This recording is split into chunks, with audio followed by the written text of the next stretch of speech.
National Herald കേസിൽ സോണിയാഗാന്ധി, രാഹുൽ ഗാന്ധി എന്നിവരെ പ്രതികളാക്കി കുറ്റപത്രം സമർപ്പിച്ച ഇഡിയുടെ നടപടിയിൽ പ്രതിഷേധിച്ച് കോൺഗ്രസ് പ്രവർത്തകർ കട്ടപ്പനയിൽ പ്രകടനം നടത്തി. രാജീവ് ഭവനിൽ നിന്നും ആരംഭിച്ച പ്രകടനം നഗരം ചുറ്റി ഗാന്ധി സ്ക്വയറിൽ സമാപിച്ചു. തുടർന്ന് നടന്ന പ്രതിഷേധ സംഗമം AICC അംഗം EM ആഗസ്തി ഉദ്ഘാടനം ചെയ്തു. സോണിയാഗാന്ധിയെയും രാഹുൽ ഗാന്ധിയെയും പോലുള്ള കോൺഗ്രസിന്റെ പ്രധാന നേതാക്കളെ രാഷ്ട്രീയ പ്രേരിതമായി കുറ്റപത്രത്തിൽ ചേർത്ത് മോദി സർക്കാരിന്റെ ക്രൂരമായ ഫാസിസ്റ്റ് നടപടിയാണെന്ന് യോഗം ഉദ്ഘാടനം ചെയ്തുകൊണ്ട് EM ആഗസ്തി പറഞ്ഞു.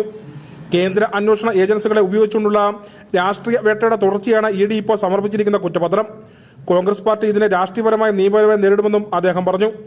വിഷലിപ്തമായ ആരോപണവുമായി മോഡി ഭരണകൂടം തിരിഞ്ഞിരിക്കുന്നത് 1938 ഇന്ത്യൻ നാഷണൽ കോൺഗ്രസിന് നേതൃത്വം നൽകിയ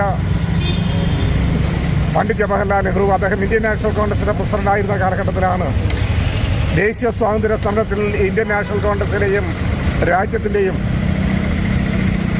വീക്ഷണങ്ങൾ പ്രതിഫലിപ്പിക്കാൻ വേണ്ടി നാഷണൽ ഹെറാൾഡ് എന്ന് പറയുന്ന ദേശീയ ദിനപത്രം ആരംഭിക്കുന്നത്.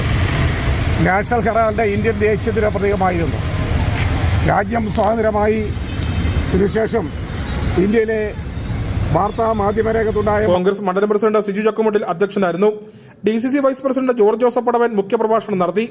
DCC secretary PR Ayyappan, block president Thomas Michael, Shaji Vellamakkal, MM Santhosh, Rajan Kalachira, KS Sajeev, PS Meridasan, Biju Punnoli, Johnny Vadakkekara, Ruby Vezhambathottam, Shibu Puthamparackal, Shajan Abraham തുടങ്ങിയവർ പങ്കെടുത്തു.